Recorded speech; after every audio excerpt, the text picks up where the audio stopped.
Good evening. Welcome to News Mongolian MNB World. I'm your host Jogdir Gambold. And for our top stories for today. National Statistics Office reports on Mongolia's foreign trade balance. High-level military personnel from Mongolia are being trained at the War Studies University in Warsaw. Foreign Mongolian Diplomatic Missions in the United States are serving over 40,000 Mongolians. For other news, stay with us.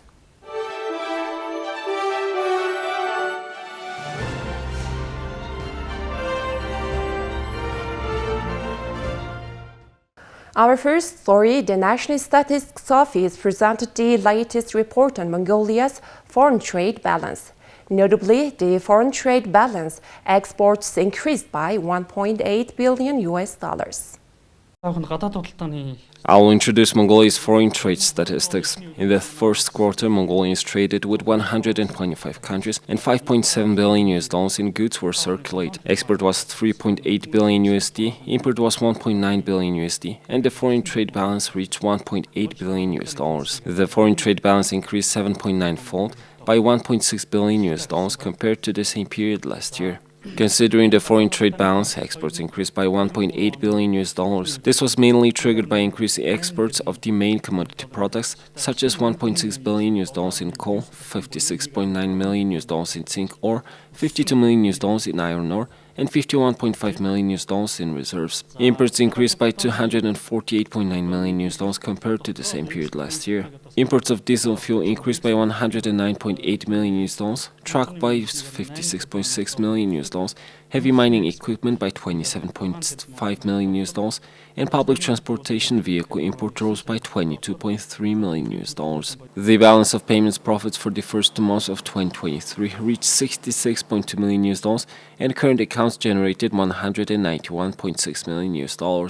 According to preliminary data on the money supply at the end of March 2023, it reached 30.9 trillion MNT, an increase of 4.5 trillion MNT, or 16.8% from the same period in 2022. The increase was triggered by a 2.3 trillion MNT increase in current account foreign currency and a 1.7 trillion MNT increase for deposit accounts. The balance of outstanding loans reached 1.4 trillion MNT, an increase of 1.2 billion MNT from February, and a 414.3 billion MNT increase from the same period in 2022. The balance of outstanding loan debts accounts for 6% of the total outstanding loan debt.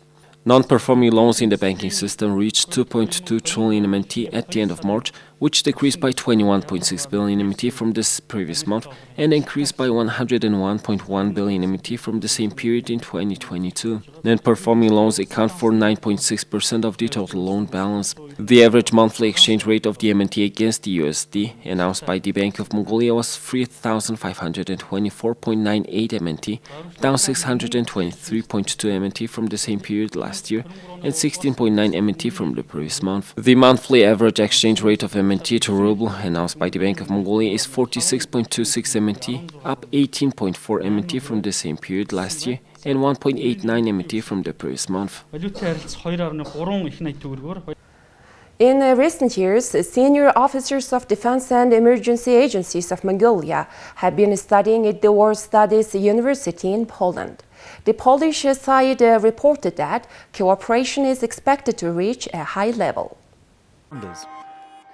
The War Studies University has more than 200 years of history and aims to teach the art of military warfare at both the strategic and tactical levels. It has specialized in defense and security, providing military art, command knowledge and skills to officers and commanders and preparing military staff needed in the armed forces. It has 4 faculties, including Faculty of National Security, Faculty of Management and Command, Military Faculty. In addition, the Institute of Law operates under the War Studies University. Defense and Emergency Agency staff from Mongolia studying in the War Studies University of Poland is a bright example of how cooperation between Mongolia and Poland is developing in the defense and security sectors. Emergency Service is a state military organization. It operates under the unified command of the state military in times of disaster, war, or unrest. I am becoming more flexible by getting the opportunity to work with other organizations here. In addition, it seemed to me that Poland attaches great importance to its infrastructure and works by drafting plans and cooperates with public organizations as well as non-governmental organizations. In recent years, there has been a high level of cooperation in defense education. Mongolian students apply themselves very diligently and display good teamwork and possess independent learning skills. We think we are able to want to continue cooperation with Mongolia. In addition, if there will be more students from Mongolia, we will set up classes for just Mongolian students. We are ready to cooperate in this regard, and it is possible to cooperate in the study and research fields. Besides the military education, the university also provides courses on business management, information technology, international diplomacy, history, society, and policy. More than 2,000 students graduate from this university annually, and more than 20 of them are foreign students.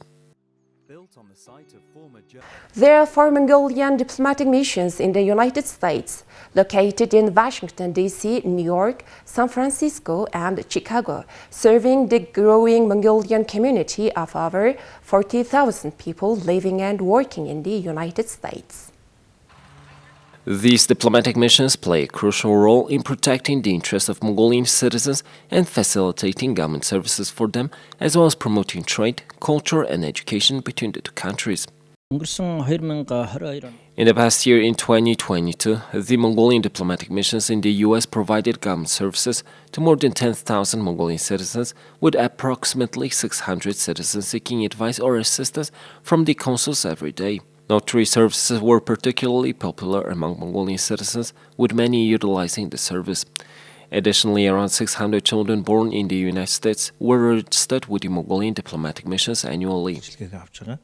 To further improve the quality and accessibility of government services to Mongolian citizens abroad, the Mongolian government has initiated various measures. This includes the introduction of online registration systems and electronic notary services, allowing Mongolian citizens to receive public services in a more efficient and convenient manner while reducing any hassle. This reflects the Mongolian government's commitment to providing effective services to its citizens abroad. Furthermore, Mongolian citizens living in the United States have a tradition of organizing numerous events in close cooperation with Mongolian diplomatic missions, fostering a strong sense of community and engagement among the Mongolian diaspora. The diplomatic missions work diligently to expand relations with all sectors of society, including culture and education, and serve as an important bridge between Mongolia and the United States. With the number of Mongolian citizens residing in the United States increasing every year, the Mongolian diplomatic missions remain dedicated to providing comprehensive services to the Mongolian community, protecting their interests, and promoting bilateral relations between Mongolia and the United States.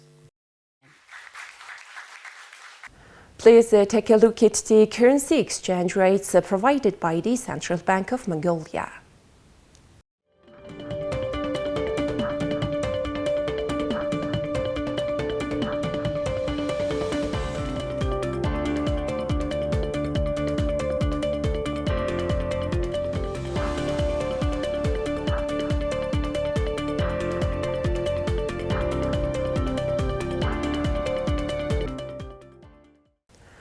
Now here comes foreign news partnered with international news agencies.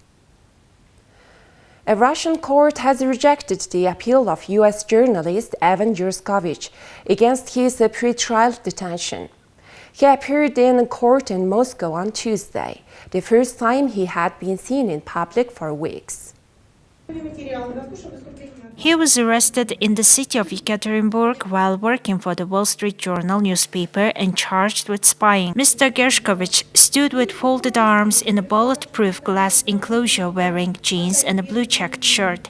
It was the first time Mr. Gershkovich has been seen since his detention. Along with Mr. Gershkovich's lawyer, U.S. Ambassador to Moscow Lynn Tracy was also present in the courtroom. This is the same court where Kremlin critic Vladimir Kara-Murza was just convicted of treason and sentenced to prison this week on Monday. Media was allowed in the courtroom at the start of the hearing before being ushered out and will be permitted to return at the end of the hearing. U.S. consular officials were initially denied access to the reporter but were able to see him on Monday. Ms. Tracy said he was in a good health and remains strong. On Monday, more than 40 countries led by the U.S. released a joint statement at the United Nations calling for Mr. Gershkovich's release and condemning Moscow for intimidating the media. Gershkovich was arrested on March 29th and could face up to 20 years in prison if found guilty of espionage. Russia claims he was trying to obtain classified defense information for the U.S. government. Gershkovich denies any wrongdoing. His arrest is the first time Moscow has accused a U.S. journalist of espionage since the Soviet era. Reporters Without Borders said Gershkovich was covering the Russian mercenary group Wagner in Yekaterinburg, about 1,600 kilometers east of Moscow. U.S. officials said his driver had dropped him off at the restaurant and 2 hours later his phone had been turned off. Lawyers for the Wall Street Journal have been able to see him, and the company has said it has been doing everything in their power to support Evan and his family.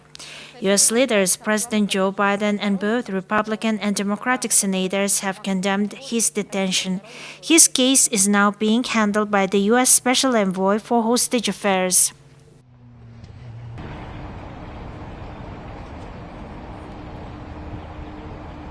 Indonesia's military chief on Tuesday dismissed the separatist group claim that they had killed more than a dozen government soldiers who were searching for a New Zealand pilot taken hostage by the rebels in the Resti Papua region.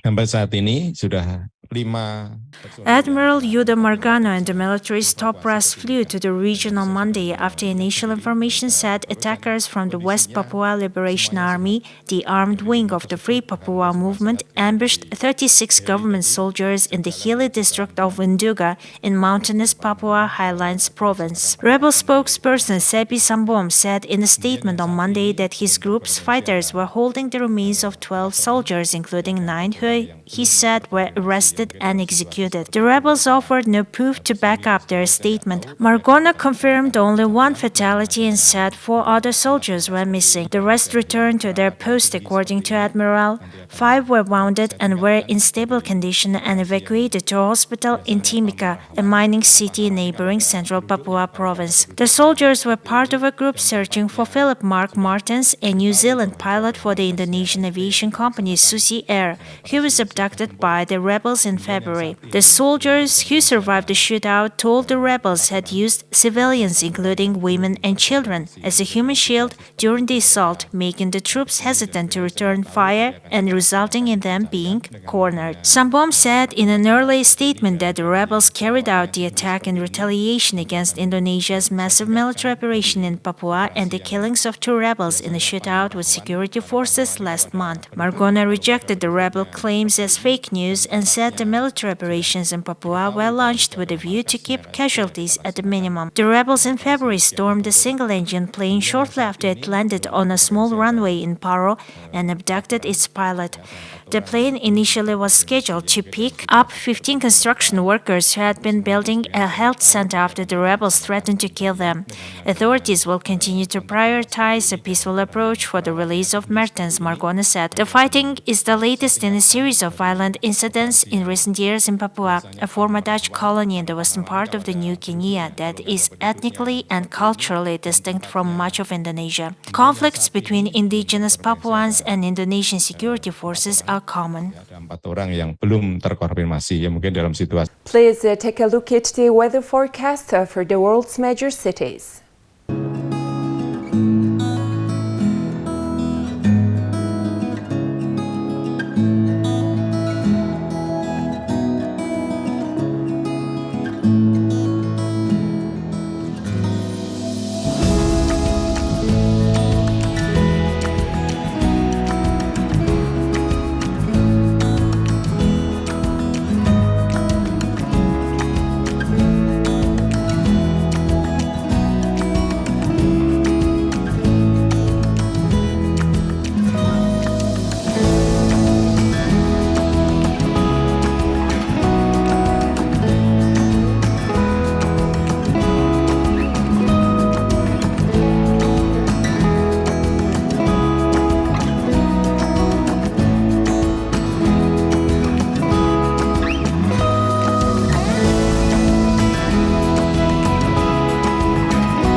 Well, that's all for today. Thank you for staying tuned.